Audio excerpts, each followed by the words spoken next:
Salut tout le monde, c'est Robin de la Bible du VTC, j'espère que vous allez bien et bienvenue dans cette nouvelle vidéo. Aujourd'hui je voulais vous faire une toute petite vidéo tout simplement pour répondre à une question qui sort et qui ressort très souvent. C'est tout simplement comment fait-on pour obtenir la carte VTC par équivalence. Donc comment fait-on pour obtenir cette carte VTC sans passer l'examen. Alors avant tout je vous invite à vous abonner sur notre chaîne YouTube si vous voulez recevoir de nombreux conseils durant les prochaines semaines et durant les prochains mois. Également si vous voulez recevoir la toute dernière formation en ligne comment vivre de sa société VTC directement dans votre boîte mail, vous avez juste à cliquer sur le lien, c'est gratuit, vous recevrez 3 épisodes durant les 3 prochains jours pour vous aider à vous développer.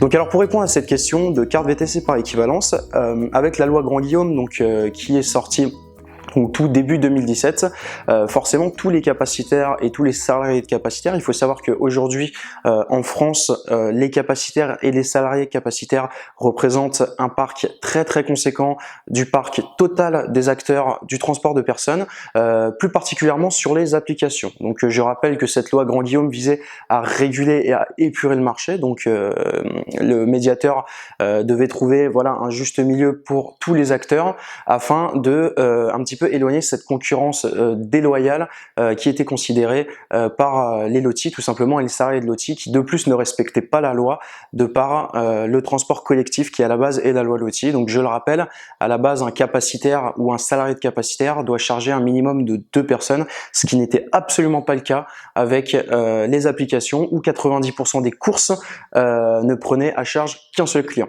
Donc maintenant forcément énormément de capacitaires et énormément de salariés de capacitaires s'inquiètent quant à leur avenir. Il faut savoir qu'à la fin de l'année, il faudra trouver donc la solution d'obtenir cette carte VTC par équivalence si tout simplement vous voulez continuer à travailler.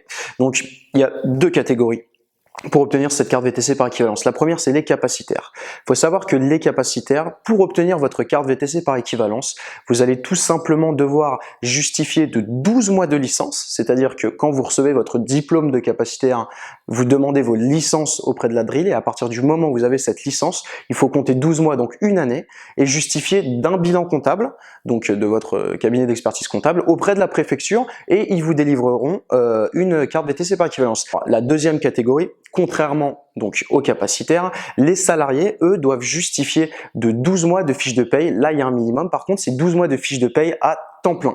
C'est-à-dire que voilà, vous allez devoir travailler, enfin vous avez dû donc devoir travailler pendant une année auprès d'un capacitaire et vous allez justifier auprès de la préfecture de 12 mois de fiche de paye à temps plein pour obtenir votre carte VTC par équivalence.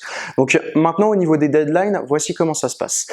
Il n'y a pas de deadline pour les capacitaires directement pour demander leur carte VTC par équivalence. C'est-à-dire que si aujourd'hui un capacitaire reçoit sa licence, donc à l'heure où je vous parle, nous sommes au mois d'avril, donc c'est-à-dire que dans un an, en avril 2018, les capacitaires pourront obtenir leur carte VTC par équivalence en justifiant de leurs 12 mois de licence et donc de leur bilan comptable.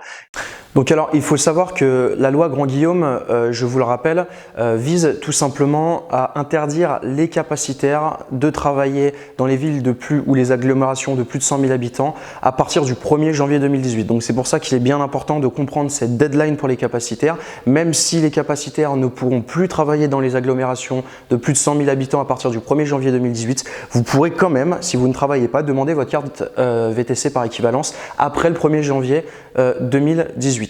En revanche, il faut savoir que pour les salariés de capacitaires, c'est pas exactement la même chose.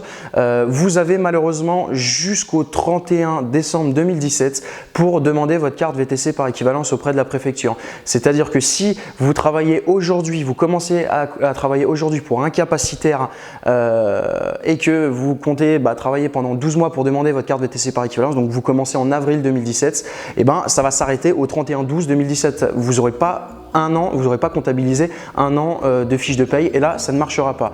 Donc ça marchera uniquement pour les salariés de capacitaire qui travaillaient avant le 31 décembre 2017, donc avant le 31 décembre 2016 pardon, donc avant les 3-4 mois précédents.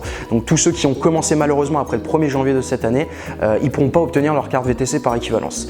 Donc c'est tout pour cette vidéo, j'espère avoir été clair et avoir répondu aux nombreuses interrogations que je reçois tous les jours. Encore une fois, je vous invite à vous abonner directement sur notre chaîne YouTube. N'hésitez pas à mettre un pouce bleu tout simplement si vous aimez cette vidéo et que vous voulez qu'on continue à en faire. Et également, je vous invite à cliquer en dessous de cette vidéo pour recevoir directement dans votre boîte mail la toute dernière formation Comment vivre de sa société VTC pour commencer à avoir des résultats maintenant. Moi, je vous dis à bientôt pour une prochaine vidéo. Bye!